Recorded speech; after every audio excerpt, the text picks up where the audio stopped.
Rasulullah SAW bersabda, "Jika zaman itu telah dekat, banyak mimpi orang beriman tidak bohong, dan sebenar-benar mimpi di antara kalian adalah mimpi orang yang paling jujur dalam perkataan. Dan mimpi seorang muslim adalah satu dari 46 bagian kenabian." Bagi kalian yang memiliki mimpi terkait perjuangan atau kemaslahatan umat, silahkan hubungi nomor yang tertera. Terima kasih. Dalam mimpiku, aku bersama 3 orang sedang melakukan latihan militer. Di sekitar kami tampak ada laut. Setelah latihan, kami duduk beristirahat, lalu datanglah seorang komandan. Ternyata, komandan tersebut adalah Pak Diki. Beliau kemudian membacakan Surah Al-Baqarah ayat 77. Saat itu, ada seorang nenek yang hendak pergi ke toilet. Anehnya, toilet tersebut sangat canggih. Di dalamnya bahkan bisa memutar terjemahan Al-Quran dalam bahasa Inggris. Kemudian aku menyadari bahwa tempat yang kami injak adalah sebuah bukit yang sangat luas, diselimuti salju yang sangat tebal. Aku diajak berkeliling oleh Pak Diki. Di sana aku melihat Kang Julian sedang membersihkan salju yang menumpuk tebal. Tempat itu begitu subur dan makmur. Tidak ada satupun orang yang kelaparan, karena tersedia banyak tumbuhan serta makanan yang disimpan dalam gudang-gudang besar. Setelah itu kami bertiga menuju sebuah rumah tua. Di dalamnya, ada beberapa nenek dan kakek. Saat kami disapa, kami sempat merasa takut. Namun, salah satu nenek berkata, "Kami hanya ingin menyapa kalian saja." Akhirnya, kami bersalaman dengan para kakek di sana.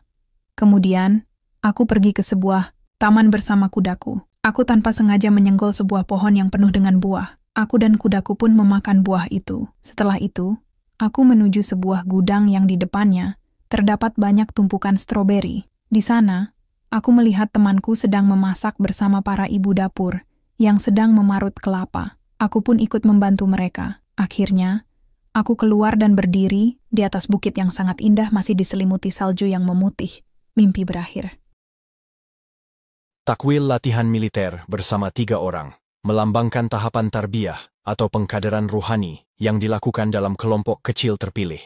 Angka 3 bisa menunjukkan kelompok awal pembuka jalan, sebagaimana Ashabul Kahfi, yang jumlahnya kecil, tapi kokoh dalam kebenaran. Quran Surat Al-Kahfi 13.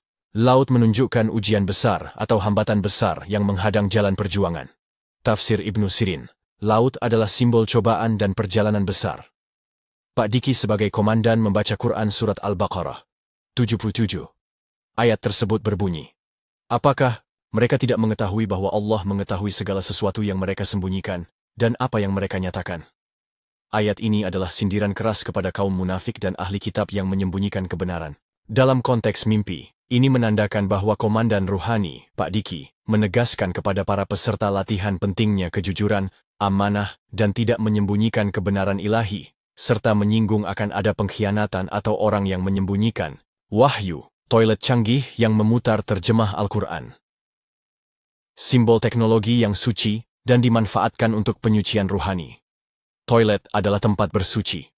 Dalam mimpi ini, penyucian diri, toharah, dikaitkan dengan pemahaman Al-Quran dalam bahasa global. Makna penyebaran risalah dengan teknologi mutakhir, mungkin isyarat pada media dakwah. Bukit luas diselimuti salju. Bukit adalah tempat uzlah, perlindungan, dan kedekatan dengan Allah.